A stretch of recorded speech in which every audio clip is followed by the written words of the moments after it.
you for having me on, and congratulations on approaching that 100,000 subscriber mark for your X22 report. Thank you very much. I wanted to start off with what is happening in Europe, and we see this huge refugee crisis. Turkey is bribing the Eurozone, and we see all these countries now putting up barriers and blocking the refugees from coming into the countries. What is the cause of this, and what is the main agenda for all these refugees being released into Europe? Well, I think to answer that question, we have to take a step back and look at the larger agenda that this fits into. And I'm sure that most of your viewers know that there's a plan for a new world order and a one world government. And actually, my first book, The Shadows of Power, which came out in 1988, still selling, is about the Council on Foreign Relations, which, of course, has dictated American foreign policy for a long time. And their goal is a world government. They were set up specifically as a reaction to the U.S. Senate's rejection of the League of Nations. We didn't go into the League of Nations, which was the first try at a world government. And they have a flagship journal called Foreign Affairs. And first year, 1922, first year of publication, they said, quote, "There is going to be no peace or prosperity for mankind so long as it remains divided into 50 or 60 independent states. The real problem today is that of world government," unquote. Take it up to 1937. John Foster Dulles, who's a founding member of the CFR, wrote articles for their first issue, helped write the UN Charter, Secretary of State, right?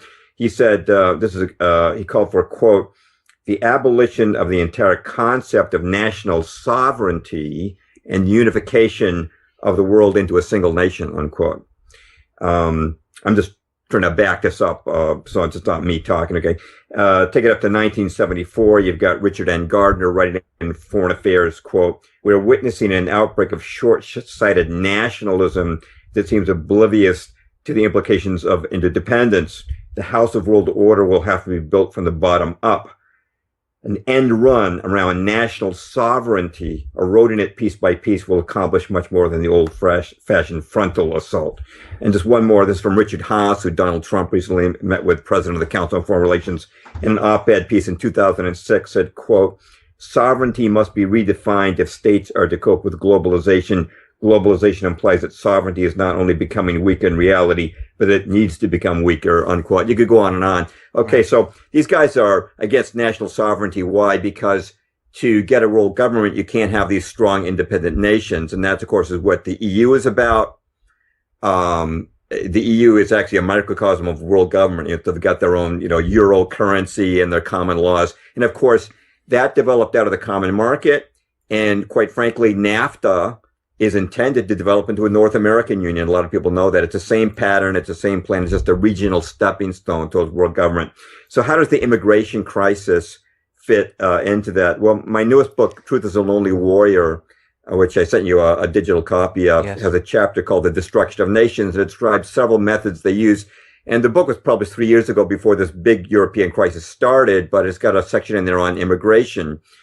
And here's the thing. It used to be that each nation really had a very well-defined national character. You had Irishmen and Ireland, and you had the Italians, in Italy, and the Frenchmen in France, and the Japanese in Japan, right, and the Persians in Persia. And each country had a distinct language, distinct ethnicity and culture. They had their own national flag, etc.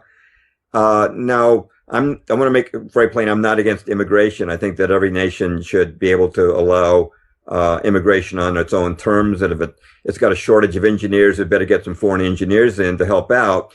But these massive movements of people from one nation to another are part of the New World Order agenda because they help to destroy national identity, which is a big part of sovereignty, which we were just quoting those guys they want to get rid of, right? So if you're like Angela Merkel, who just got named Times Person of the Year, right, and Chancellor of the World, she committed to bring in 800,000 Middle Eastern migrants. Why? when you bring in these massive number of migrants into a country like France or England or Germany, what happens? You start to lose your national identity. These migrants don't speak your language quite often. They don't have any loyalty to your flag. They don't identify with your culture or your people. They've got no loyalty to your country. And it results in multiculturalism, which is a very politically correct word, but multiculturalism is another word for division. It creates a division. The New World Order knows that if you divide, you can conquer. So one way to subvert national sovereignty and bring countries under that one world global government is to break them up by destroying their national character through massive immigration. That's part of it. But I guess I could add to that some other things that I'm sure you've noticed, Dave, which is that most of these migrants are military recruiting age, male. Yes. And so it looks like they might be setting up Europe for a war. I should also mention certainly that responsibility for this crisis falls largely on America and NATO, not our people, but our shadow governments that have been creating these unnecessary wars in the Middle East that are driving people out, driving them into Europe. And I guess the last thing I would say about it is that for those who are familiar with the Zionist agenda, there is an agenda for a greater Israel, and clearing a lot of Middle Eastern people out of the way does facilitate that plan. Those are some of the sub-agendas, I think. But the main one, I think, is creating this New World Order. Do you see a backlash happening now? Because a lot of the governments are saying, okay, we don't want these refugees in our country. And we know the Schengen border system that they have in place where everyone was able to move freely in and out. They suspended that. Well, with good reason, too. I'm sure that there is a response of the government to some of their own people who are saying that, hey, all these migrants are going to take away our jobs and we can't afford to house them and we're being forced out of our homes. And the governments do have some responsibility to their people. A lot of governments today do not represent the people, but they have to respond in some way. But some of that backlash, it might also be that they're agitating both sides. The Rothschilds fund both sides of a war. They might be trying to stir up hatred on both sides in order to create some sort of a racial war. And I think you see the same thing happen in America with these George Soros funded race riots. No, that is true. And this is the worst refugee crisis since World War II. Well, I haven't thought about that, but I would think so. You certainly had massive numbers of Germans being displaced and dying in the low millions. After World War II, those tremendous displacement as they redrew them. They always redraw the map after World War. They certainly did after World War I as well, when they created Czechoslovakia out of nothing.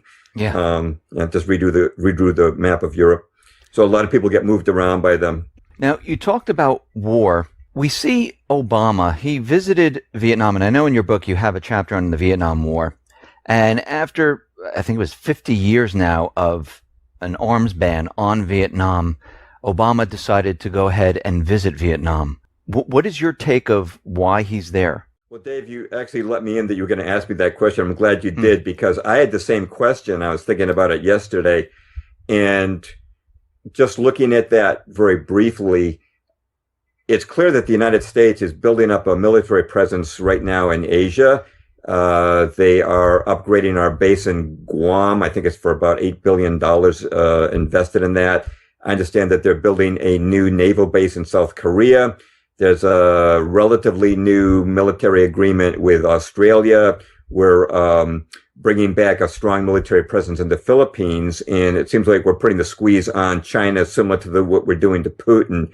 And so I would think that Obama's lifting the arms ban on Vietnam, put that together with the TPP, the horrible trade agreement they've been trying to push through, singles out Vietnam for favoritism, and it doesn't include China. So it looks like we're offering some carrots to Vietnam, and it would sound to me like arming Vietnam is, they're hopeful of cultivating Vietnam as an ally there, a potential military ally against China. There is a historical hostility between China and Vietnam that goes back, but of course they've helped each other out, of course, during the Indochina and Vietnam wars. But that just seems to me like part of that overall antagonism, adversity towards China, and making them feel more threatened, and maybe that they shouldn't get off the dollar so quickly.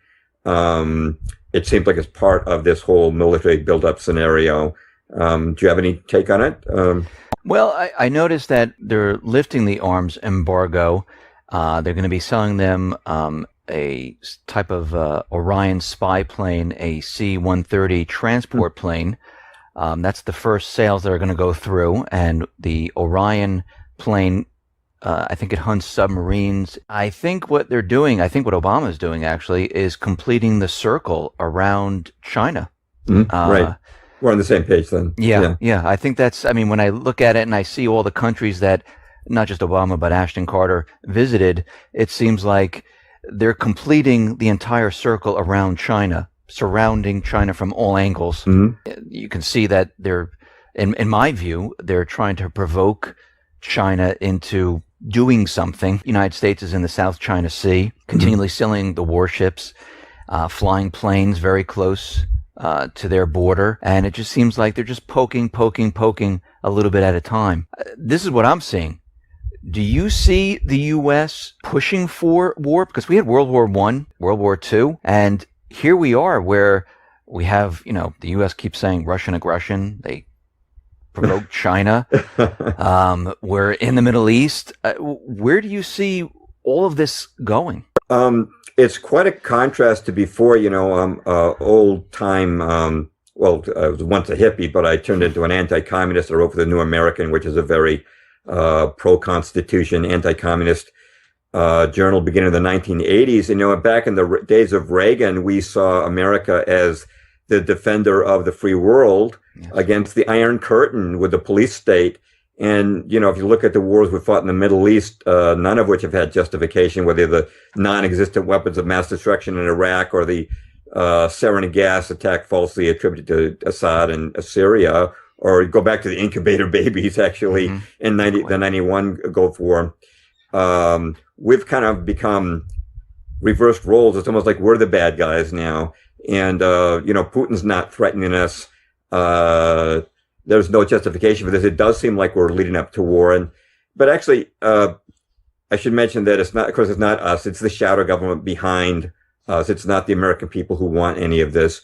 But they have gone to war before, as you mentioned. And so let me just draw a thread that I noticed through the world wars. There's several threads that show the continuity of how all of this is developing. If you look at one of their objectives, we mentioned is world government. So if you look at World War I, they got the League of Nations out of that, and that was the first world government, even though it was an incipient one. And then that failed, but World War II gave you a stronger type of world government, the UN. It was actually fashioned by the very same people who'd planned the League of Nations. Then if you look at, they want a one world global currency. Of course, ideally in their eyes, it would be all digital, and it would be everyone would get chipped, right? If you go back 6 months before Archduke Ferdinand was assassinated, touching off World War I, they formed the Federal Reserve. And then during World War II, they actually planned the World Bank and IMF at the Council on Foreign Relations, at their Economic and Finance Group, even before Bretton Woods took place. And if you got World War III, they would complete it to that global currency. They would just globalize all money, a single currency planet. Another agenda for the world wars was communism. They used World War I to get the Bolshevik Revolution going, which was financed from New York City, and we can talk about that. But they overthrew the Tsar, and they created the first communist state, the Soviet Union. World War II actually spread communism over half the globe into Eastern Europe and onto the Asian mainland. And then if we had a World War III, I'm sure they wouldn't call it communism because that's considered a passé term, but it would be a Stalin-like police state. They would get the same type of system with the gulags and the police state going. Another one, of course, is Zionism. And so with World War I, you had the Balfour Declaration of 1917, which promised the Lord Walter Rothschild that Britain would create a homeland for the Jews in Palestine in exchange for bringing, privately it was discussed that it would bring America into the war, which they did. the Zionists brought them in. And then World War II, of course, generated the state of Israel. World War III would create Greater Israel as the capital or the center of this world government. And of course, population control is high on their agendas. And of course, all world wars take out tens of millions of people. So you could see how they've been ruthless enough in the past to do this. I can see them being ruthless enough to do it now by trying to provoke something with Russia and China. They're trying to provoke war, but it seems like they're getting no traction. It seems like, they even had Turkey shoot down a Russian plane, which nothing really came about this. Everyone thought that, oh, wait, we're going to be going into war because of this. They're continually provoking China. They continually use Russian aggression. But right now, there's no traction at all. There's nothing where the people are saying, yes, we need to go to war. How or what methods do they use to convince the people of the world that this is the time to go to war? Well, in the past, it's always been some kind of an attack. And if you go to my website, jamesperloff.com, I've got a 15-minute talk that I gave at the Liberty Fest on false flags. Spanish-American War, which was to get Cuba's sugar plus 5 other agendas. It was the sinking of the Maine.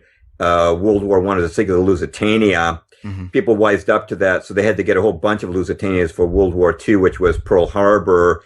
And that, of course, was not a false flag in the sense that we did it, but it was a false flag in the sense that Roosevelt knew about the attack well in advance through decoded naval intercepts, decoded diplomatic intercepts, and information received from intelligence, which he did not share with the command in Hawaii. Of course, Vietnam War was the Tonkin Gulf incident, which was a fiction. And then we've had these other ones we mentioned. Because 9/11 was the one that they used to generate the Middle East wars. And a clip that everybody should see if they haven't seen is General Wesley Clark, former NATO commander, where it says that in 2001 there was already a plan in the Pentagon to take out 7 MENA nations, Middle East, North Africa, including Iraq and Libya, which we've already done, and Syria, which is in process right now. And of course, they had to have a pretext, so they came up with things like sarin gas and weapons of mass destruction that had pretext for each of those wars. To get a world war, none of us want to see a world war going in. I don't think China or Russia do either. So they'd have to, I don't know, the Mossad or somebody would have to do another major 911, like dropping a nuke and saying the Russians did it or something like that. It would have to be something really major to persuade the public that we had to go. Who wants to go to a nuclear war? So I don't know what they would do. It's we're not a fly on the wall on the Rothschilds' private residences, so we don't know what they're privately discussing. But it would take something major, something catastrophic that could be blamed on Russia or China, I suppose, or being done to them that they would counterattack. I don't know what it would be. But we've got a precedent of false flags, and it would be some type of false flag of a catastrophic nature. Do you think if we entered war, do you think it would go nuclear? I have no idea. That's something you pray against, but they may feel they've dropped atom bombs, on Hiroshima and Nagasaki. I might add unnecessarily, since Japan was suing for surrender on the very terms we accepted after those bombs were dropped. They were agreed to unconditional surrender before the bombs, with the one exception that they wanted to keep their emperor, which we ended up letting them do anyway. So, they might select some expendable place. I don't know. It's one of those horrible things that nobody wants to really contemplate, because one death alone, one murder alone is something that is a tragedy, and to even contemplate that many lives being lost. But maybe that's what they might think they need to get a world war going that would bring about all these agendas that, the world government, the world microchip, and the world police state that we were just talking about before. You also mentioned about a shadow government. Now, a lot of Americans, they still believe the election process is a process where you decide who the leader is going to be. And they believe that leader is working, with the other government, I like to call them government employees, in government. But you mentioned something about a shadow government. Are you trying to tell us, and I think that the president is not the leader of the United States? He's not calling all the shots? He's got his own leaders. I want to give you a quote, and people who have heard my interviews before have heard me give this quote pretty often, but Let me give it to you, and then I'll tell you who said it and when. Quote, the United States is owned and dominated today by a hierarchy of its 60 richest families. These families are the living center of the modern oligarchy, which dominates the United States, functioning discreetly behind, right, a democratic form of government, behind which a de facto government, absolutist and plutocratic, has taken form. This de facto government actually is the government of the United States, invisible, shadowy. It is the government of money and a dollar democracy, unquote. Now, that quote from 1937, it's from Ferdinand Lundberg, who was a financial journalist. He figured this out just from financial records of who owned America.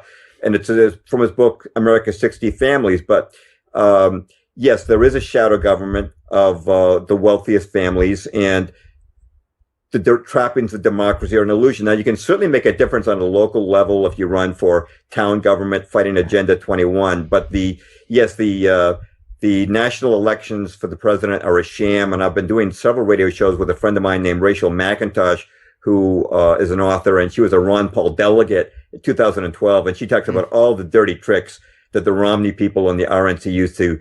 So they made it so that Ron Paul not only didn't get a nomination, which he legally won, they just changed the rules. You couldn't even mention his name during his speech at the 2012 Tampa convention. But this has been going on for over a century. The powers that be select the candidates. But so how do they run America? Well, I mentioned the Council on Foreign Relations. Let me give you some numbers. Since the CFR was founded in 1921, they have provided us with 19 secretaries of state, 21 Treasury secretaries, 23 defense secretaries, which used to be called the War Department, Defense Department, and 16 CIA directors. So they dominate the key positions, whether the president is Democrat or Republican. And that's why, whether it's Obama or Bush, you see the same wars, the same trade policies, just cosmetic changes on the outside taking place. They control the government through the CFR, they control the economy through the Fed, and they control opinion through the media, and it's through the power of money and wealth. What is their end game here? I mean, they have all this control. What are they trying to do here in America? Their end game is to end national sovereignty and to create this world government. We already talked about at the outset. It's a tyranny, and I should mention that it's about more than just making money. You know, the old hippie Marxist slant was these are just rich guys who want more money, but it's more than that. There's really, if I may say so, a Luciferian agenda to this. And if you read the works of William Guy Carr, who wrote Pawns in the Game back in the 50s, he'd been in Canadian intelligence.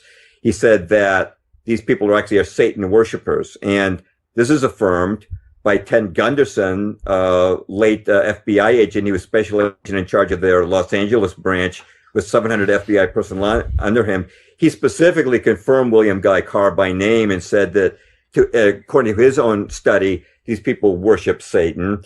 And if you read the works of John Coleman, who was an officer in MI6, which is the British CIA, he confirms it also that they actually worship Satan. And I'm sure a lot of your viewers have probably seen the famous tape of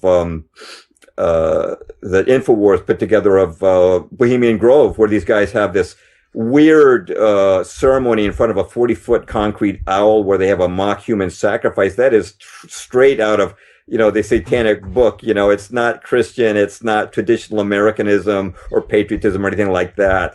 Their goal is actually, if I can equate it with the Bible, I know that we have a lot of Christian spokesmen who are, rah-rah for Zionism and making a lot of other bad mistakes and turning people off of Christianity. But the Bible talks about a figure called the Antichrist. And it says that he's going to rule the nation. And it says no one can buy or sell without the mark of the beast, which sounds a lot like the microchip currency they're planning.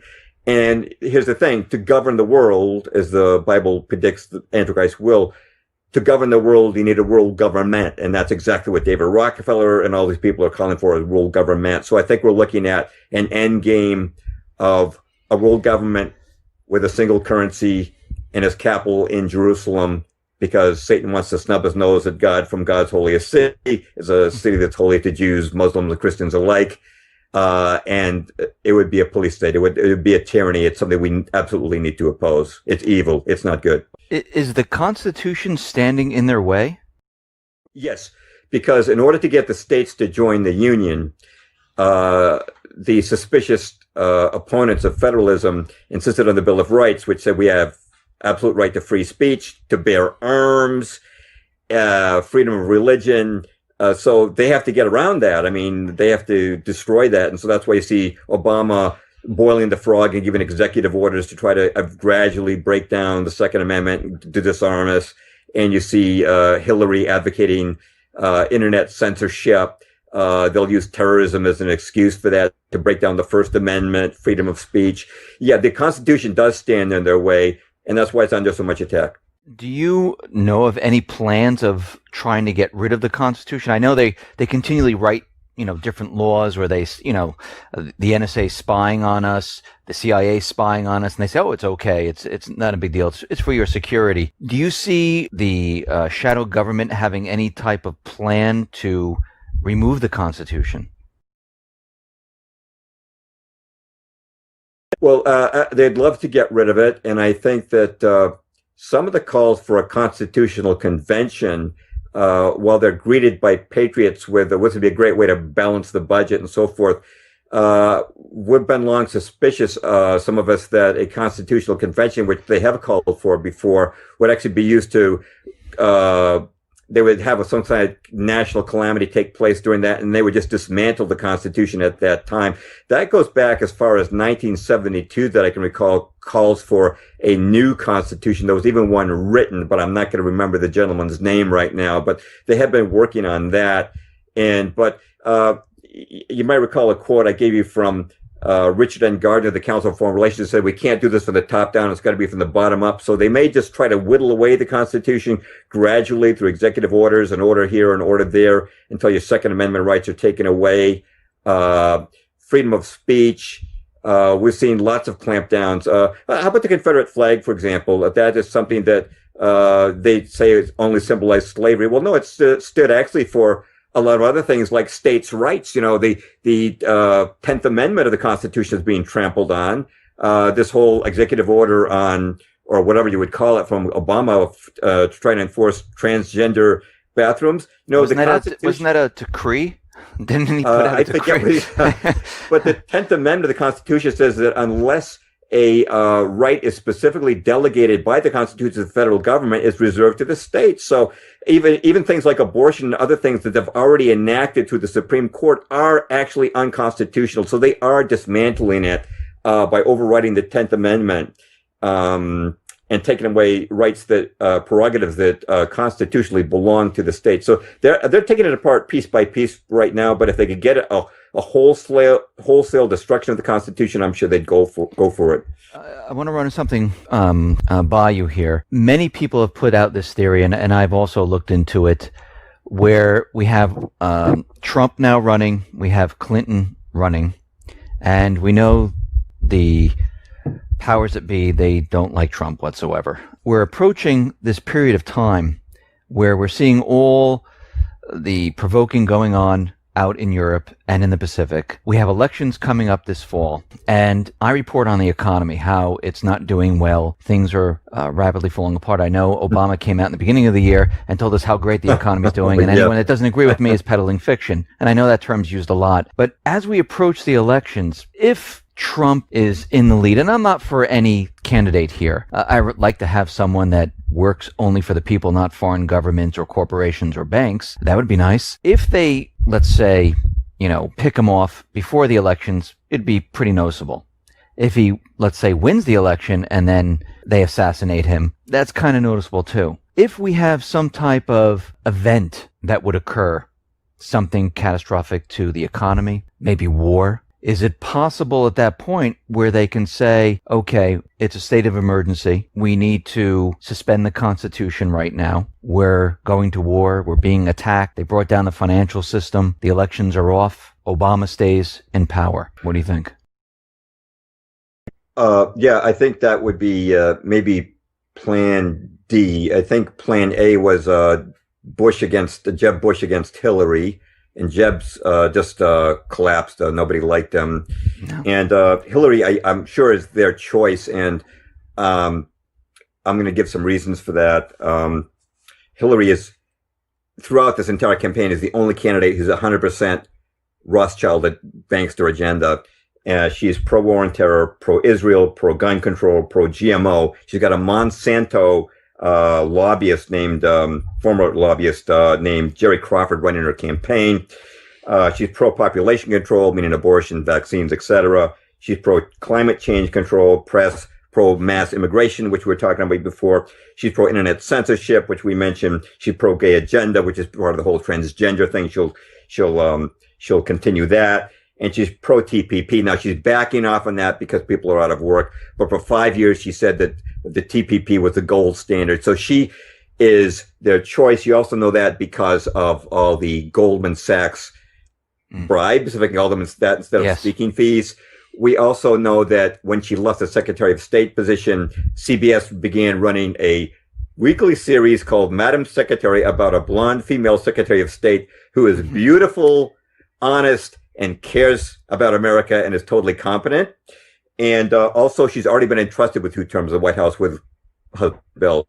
So it's safe to say she's the choice. Now, part of the problem is that her popularity is crumbling. And I know that, I mean, I'm one of those people who agree with those who say we've got to stop Hillary at any cost. So I have one of my latest blog posts is called Hillary Clinton Memes, Cartoons, and Funny Videos, because sometimes I think that humor communicates better than just a recitation of the facts. But people are starting to wake up to her corrupt background, especially now that Trump is the presumptive nominee. They don't have to fight it out so much between Cruz and Rubio and Trump. Now they can just focus on beating Hillary.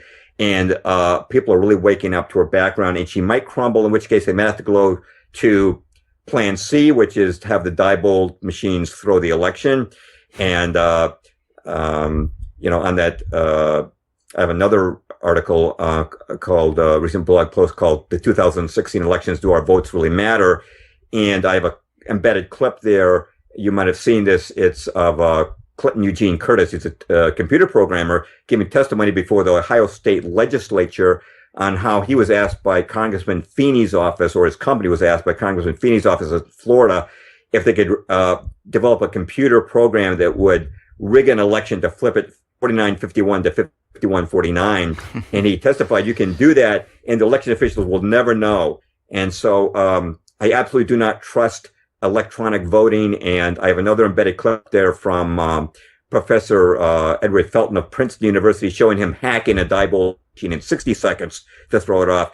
So if Plan C doesn't work, then I think they would go to Plan D, which is what you just mentioned, which would be to cancel the election due to some sort of national emergency if Hillary falls so low that they can't get her in. And that kind of thing, when Romney, just to give an example of how they can do that, when Romney was running in the primaries up in Maine, they canceled the primary vote in a couple of counties, which were very pro Ron Paul, due to an alleged snowstorm that was coming. Well, the snowstorm never came, but the head of the Republican Party up in Maine said, "Don't worry, we'll let you vote," but they never did. And I think if you had a catastrophe like this, they'd say, "Look, we're just temporarily going to suspend the elections, but don't worry, we'll let you vote," but they never will, is what I think would happen. So I think that's Plan D, most likely. James, thank you very much for being on the X22 Report Spotlight. Once again, how can people see your work?